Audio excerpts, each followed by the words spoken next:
बात करने वाले हैं डीएमसीज के ऊपर, क्योंकि बच्चे जो हैं वो डीएमसी को लेकर बहुत ज़्यादा परेशान हैं। 10th क्लास वाले जो हैं वो वेटिंग में हैं, उनके डीएमसीज नहीं आई हैं, कंपार्टमेंट वाली डीएमसीज नहीं आई हैं। ऐसे ही 12th क्लास वाले परेशान हैं क्योंकि कॉलेजेस में एडमिशन्स जो हैं वो नहीं हो पा रहे हैं। और कुछ दिक्कत ये है कि बच्चों को कन्फ्यूजन है कि मैम अगर हम जुलाई में कंपार्टमेंट एग्ज़ाम दिया तो हमारी डीएमसी कब तक आएगी, ऐसे ही अगर हम सितंबर अक्टूबर में एग्ज़ाम देते हैं तो हमारी डीएमसी कब तक आएगी, हमारे एडमिशन्स कब तक होंगे। तो इस तरीके के डाउट्स जो हैं वो कुछ बच्चों को इस टाइम पर चल रहे हैं। तो मैं यही डाउट्स आप लोगों के ख़त्म करूँगी। सबसे फर्स्ट ऑफ ऑल मैं आप लोगों को बता देती हूँ, जो डीएमसीज आती हैं, डीएमसी आने का जो एक टाइम होता है, एक जो क्राइटेरिया होता है वो आप लोगों का होता है कि जब आपने पेपर दिया है, मतलब कि मान लो कि हमने जुलाई में पेपर दिए, आपके सितंबर तक जो है 1 से 2 महीने तो आपके डीएमसी प्रिपरेशन में लगता है। उसके बाद आपके डीएमसी का डिस्ट्रीब्यूशन स्टार्ट होता है। फिर जो स्कूलिंग वाले बच्चे होते हैं, मतलब रेगुलर वाले जो स्टूडेंट्स होते हैं, उनको डीएमसी उनके स्कूल्स में प्रोवाइड कर दी जाती है, मतलब स्कूल के लिए निकल जाती हैं, ट्रांसफर्स हो जाती हैं और वहाँ से आपके स्कूल टीचर्स जो हैं they will inform to you कि आपकी डीएमसी आ गई है, प्लीज़ कलेक्ट योर डीएमसी। ठीक है, इस तरीके से। और वैसे ही जो सीटीपी वाले स्टूडेंट हैं या फिर रेगुलर वाले स्टूडेंट हैं वो पूछते हैं कि मैम हमारे डीएमसी का क्या क्राइटेरिया है, हमारी डीएमसी कैसे आएगी। तो आप लोगों की जो डीएमसी होती है वो आपके घर पर आती हैं। ठीक है, अब घर पर आने की भी एक प्रोसेस होती है। जब स्कूल वाली डीएमसी, एक इसका अच्छा सा तरीका बता देती हूँ, जो आपके स्कूल वाले फ्रेंड्स हों, यानी कि जो रेगुलर वाले आपके फ्रेंड्स हों, आप उनसे पता करिए उनको स्कूल में डीएमसी मिल गई है या नहीं मिली है। आपके दोस्त तो बहुत सारे होंगे, चाहे 10th क्लास वाले हों चाहे 12th क्लास वाले हों। आपके जो आसपास के दोस्त हैं, आपके साथ के जो बच्चे हैं, डीएमसी का डिस्ट्रीब्यूशन है देखो साथ साथ चलता है एचबीएससी बोर्ड के अगर हो। ऐसा नहीं कि एक एचबीएससी का एक सीबीएसई का है तो डीएमसी डिस्ट्रीब्यूशन को उसके हिसाब से देख ले अपना, नहीं। मान लो मैं एक ओपन की स्टूडेंट हूँ एचबीएससी की, मेरी एक फ्रेंड है वो रेगुलर की स्टूडेंट थी, हमने दोनों ने 12th के एग्जाम दिए। आपको ये देखना है कि आपने ओपन से पेपर दिए हैं जैसे मैंने, तो मेरी डीएमसी अभी नहीं मिली है, तो मैं अपने उस फ्रेंड से पता करूँगी कि क्या तुझे डीएमसी अभी मिली। अगर उसको डीएमसी मिल गई है तो मतलब मेरी डीएमसी लेट हो रही है, तो मुझे वहाँ पर एफर्ट्स करने की ज़रूरत है। अगर उसे ही डीएमसी अभी नहीं मिली, मतलब अभी स्कूल्स में ही डीएमसी नहीं आई, तो फिर वहाँ पर थोड़ा सा टाइम लग सकता है, क्योंकि स्कूल में आने के 10-15 दिन बाद आप लोगों की डीएमसीज जो है वो पोस्ट ऑफिस के लिए निकलती हैं, आपके एड्रेसेस पर बोर्ड से बाय पोस्ट आपको मिलती हैं। ठीक है, तो इसलिए आप लोगों को परेशान होने की ज़रूरत नहीं होती है। और जो भी बच्चे जैसे जुलाई में पेपर देंगे उनको सितंबर तक, सितंबर लास्ट और स्टार्टिंग मिडल ऐसे करके डीएमसीज डिस्ट्रीब्यूशन जो है उनका स्टार्ट हो जाता है, मिलना स्टार्ट हो जाती है, मिल जाती हैं तब तक। और ऐसे ही बहुत सारे बच्चे जो सितंबर अक्टूबर में अभी एग्जाम देंगे उनको डीएमसी जो है वो दिसंबर तक जाके मिलेगी। तो आप लोगों को थोड़ा सा पेशेंस बना के रखना है। 2 महीने मिनिमम मान के चल रहे हैं कि 2 महीने के बाद ही डीएमसी आती है, इतनी जल्दी डीएमसी नहीं मिलती है। ठीक है, और ओपन वाले स्टूडेंट को रेगुलर वालों से थोड़ा सा लेट डीएमसी मिलती है, बिकॉज उनकी जो प्रोसेस होती है वो बाय पोस्ट होती है, और बाय पोस्ट आपको पता है कि प्रोसेस धीरे धीरे धीरे धीरे चलती है। ओके, तो इस चीज़ का आपको थोड़ा सा ध्यान रखना है, इस चीज़ का आपको थोड़ा सा माइंड में रखना है। और इसके अलावा में एक चीज़ बच्चों को और ज़्यादा परेशान कर रही है कि मैम अगर हमने मान लो सितंबर में हम पेपर देते हैं, अक्टूबर में हम पेपर देते हैं, तो can we take admission in next year और can we take admission after September और अक्टूबर इन कॉलेजेस। तो यहाँ पर बच्चों के जो कमेंट सेक्शन में कमेंट्स आते हैं वहाँ पर वो बोलते हैं कि मैम हम सितंबर या अक्टूबर में अपना कंपार्टमेंट वाला एग्ज़ाम दे देंगे, तो क्या हम आगे जाके अभी अक्टूबर में एडमिशन ले सकते हैं। सो इसका आंसर सॉरी टू से नो है, क्योंकि अभी आप एडमिशन नहीं ले सकते बच्चे। सिंपल सी चीज़ होती है, देखो एडमिशन की प्रोसेस जो है वो जुलाई तक चलती है। ठीक है, जून जुलाई तक लास्ट चलती है, सितंबर तक भी चलती है, बिकॉज बहुत सारी सीट्स जो है वो कॉलेज में वेकेंट रह जाती हैं, तो आपको वो सीट्स प्रोवाइड कर दी जाती हैं कि हाँ आप जाएंगे वहाँ पर आपको बोलेंगे कि हाँ सीट्स बची हुई हैं। जैसे अभी मैंने कुछ दिन पहले न्यूज़ सुनी थी, पंजाब यूनिवर्सिटी में सीट्स बची हुई हैं तो वहाँ पर एडमिशन स्टार्ट हुआ है। ऐसे ही केयू में भी बोल रहे थे कि वहाँ पे सीट्स वेकेंट्स थी, तो जो बचती है ना लास्ट में जो लिस्ट निकल जाती है उसके बाद लिस्ट निकलती है। मैंने आप लोगों को ये चीज़ पहले भी बताई थी। फॉर एग्जाम्पल अगर मैंने मान लो कि 3 कॉलेजेस में एडमिशन के फॉर्म भरे हैं जैसे कि, और तीनों के अंदर मेरी जो चॉइस है वो फर्स्ट पर एक चॉइस है, सेकंड पे है, फिर थर्ड पे है, एंड मेरी जो परसेंटेज है इट इज़ प्लस 80%। तो वहाँ पर जब मेरिट लिस्ट निकलेंगी तो मान लो मेरा एडमिशन जो है, मेरी जो तीनों लिस्ट के अंदर जो है मेरा नाम आ जाता है, तीनों कॉलेज में मेरा नाम आता है, बिकॉज परसेंटेज जो है वो वहाँ पर कैपेबल हूँ मैं। लेकिन मैं एडमिशन तो एक ही कॉलेज में लूँगी, तो वहाँ पर उस बच्चे की सीट को जो है ना कंजर्व रखा जाता है 3 मेरिट लिस्ट रखने तक उस बच्चे की सीट को रखा जाता है कि क्या पता वो आके एडमिशन ले ले। फिर उसके बाद में देखा जाता है जब तीनों लिस्ट लग जाती हैं, वो बच्चे का एडमिशन नहीं हो पाता, प्रोसेस ख़त्म हो जाती हैं, उसके बाद में 4th टाइम पे आप लोगों के लिए वेकेंट जो पोस्ट होती हैं, वेकेंट जो सीट्स होती हैं, उनकी अपडेट दी जाती है कि सीट्स जो हैं वो इतनी वेकेंट हैं इस कोर्स के अंदर, then you can take admission now. ठीक है, इस तरीके से प्रोसेस थोड़ी सी रहती है।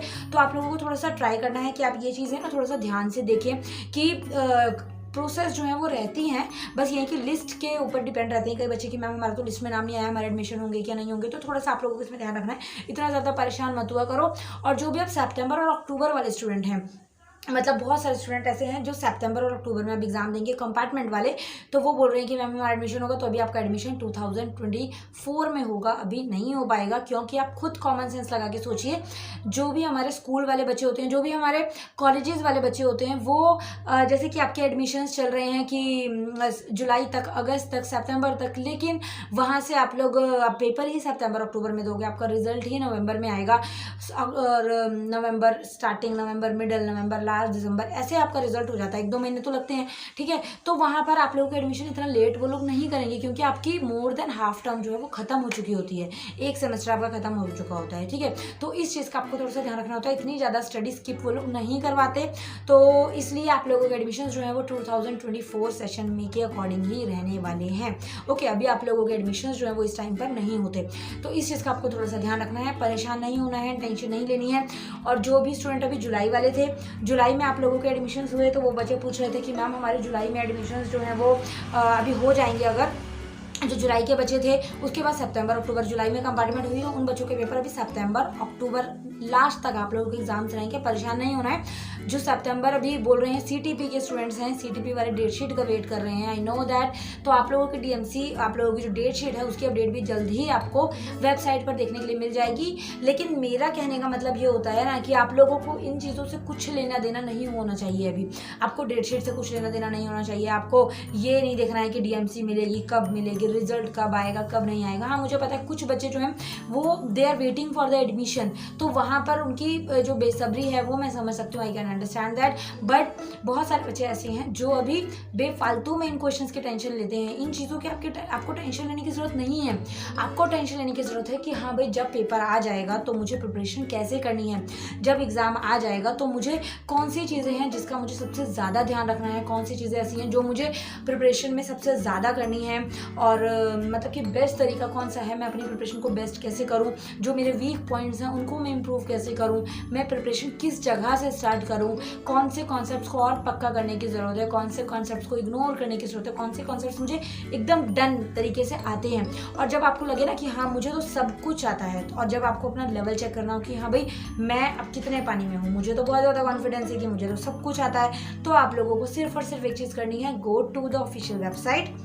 वहाँ पर आपको प्रीवियस ईयर पेपर्स और ओल्ड क्वेश्चन पेपर कल एक आइकन दिखेगा, प्रेस ऑन दैट आइकन, वहाँ से आपको प्रीवियस ईयर क्वेश्चन पेपर्स दिख जाएंगे, जो भी आपका सब्जेक्ट है, choose that subject and after that आप उस एग्ज़ाम को दे के दीजिए। ठीक है, इसको हम एक मॉक प्रैक्टिस कहते हैं। मॉक प्रैक्टिस का करने का मैं आपको तरीका बता देती हूँ। जैसे कि फॉर एग्जाम्पल आप लोगों को, आपका इंग्लिश में कंपार्टमेंट है, आपको इंग्लिश की प्रिपरेशन करनी है और इंग्लिश का एग्जाम देना है, तो सिंपल सी चीज़ है, आप अपना एक टाइमर लगा लीजिए। मान लो आप 10 बजे सुबह नाश्ता वाश्ता करके फ्री होकर बैठ जाओ, आप 10 बजे का टाइमर लगाओ, 3 घंटे का पेपर होता है, 11, 12, 1 बजे तक आपको टाइम मिलेगा। आप लोगों को घड़ी साइड में रख के बैठ जानी है, या फिर हाथ में घड़ी पहन लो, कोई प्रॉब्लम नहीं है। उस क्वेश्चन पेपर को सॉल्व करके देखो। ठीक है, उस क्वेश्चन पेपर को सॉल्व करने के बाद जब 1 बज जाए, उसके बाद आप लोग सेल्फ चेकिंग करें। जिनके आंसर्स नहीं पता लगते, गूगल करो, यूज़ इंटरनेट, यूज़ यूट्यूब। ठीक है, बहुत सारे एप्लीकेशंस आपके पास हैं, तो आप उनको यूज़ करके सेल्फ चेकिंग कीजिए, देखिए मुझे कितना आ रहा था। अगर ये भी नहीं पता लग रहा ना कि मैम हमें बहुत सारी चीज़ें तो खुद चेक करने नहीं आएंगी, तो मेन चीज़ें देख लीजिए जिनमें मार्क्स आपको पता है कि वो मिलेंगे, और वो चीज़ें जो आपकी बहुत अच्छी थी, ये देखिए आपने उनको अच्छे तरीके से करा, ये देखिए कि आपने उनको बेस्ट तरीके से अपनी परफॉर्मेंस दी, आपने अपना जो मतलब कि प्रेजेंटेशन वे था वो कैसा था। बहुत सारी चीज़ें ऐसी होती हैं जो आपको देखने की ज़रूरत होती है, तो आपको वहाँ से ना अपना लेवल पता लगेगा कि हाँ मैं इस लेवल में हूँ। वो चीज़ आपको अभी करने की ज़रूरत है, ना कि टेंशन लेने की ज़रूरत है कि मैम DMC कब पहुँचती हैं, रिजल्ट कब आता है, और डेट शीट कब मिलती है, डेट शीट कब आएगी, कितना टाइम लगेगा, ये सारे कमेंट्स करते हो जो आप लोग। इनसे अच्छा है कि प्रैक्टिस पर ध्यान दो और अपना लेवल देखो, ठीक है। और जो टेस्ट दोगे ना, तुम लोग 3 घंटे का एग्जाम दोगे, मॉक एग्जाम प्रैक्टिस करोगे, उसके अंदर चीटिंग नहीं करनी है, ठीक है। खुद का ध्यान देना है कि हम लोग कितने पानी में हैं, ये हमें खुद देखना पड़ेगा कि हम लोग जो है वो कितना अभी प्रिपरेशन कर रहे हैं, हम लोग कितना अभी मतलब कि लेवल में है, हम कितना अभी स्कोर कर रहे हैं, उस चीज़ का आपको थोड़ा सा खुद से ध्यान देना है, ओके। और मतलब प्रीवियस ईयर क्वेश्चन पेपर आपको साइट पर मिल जाएंगे, so you can go to official website of HBSE board, ठीक है। ऐसे CBSE वाले जो स्टूडेंट हैं वो भी CBSE की वेबसाइट पर जाए, वहाँ से उनको प्रैक्टिस टेस्ट मिलेंगे, उनको सॉल्व करके देखिए, ओके। तो इन चीज़ों को करा करो, ये मत देखा करो कि ये चीज़ ऐसे हो गई, वो चीज़ वैसे हो गई, इसमें इतना टाइम लग रहा है, उसमें इतना। जो चीज़ आपके हाथ में, आप सिर्फ उसको करके देखिए, ठीक है। तो आई होप कि वीडियो हेल्पफुल रहेगी। कोई डाउट रहता है, कोई चीज़ नहीं समझ आती या फिर आपको कुछ गाइडेंस की ज़रूरत होती है, so you can do message on my Telegram, on Instagram, और also do comment in comment section, ठीक है। सारे लिंक्स आपको डिस्क्रिप्शन में मिल जाएंगे। कोई भी ग्रुप आपको जिसमें ज्वाइन होना हो, इंस्टाग्राम है तो फॉलो मी ऑन इंस्टाग्राम, मेरी आईडीज भी आपको डिस्क्रिप्शन में मिल जाएंगे। एंड फर्स्ट टाइम अगर आप यहाँ पर आए हैं, so make sure to subscribe the channel and share this video, like the video. Thank you so much. Bye bye.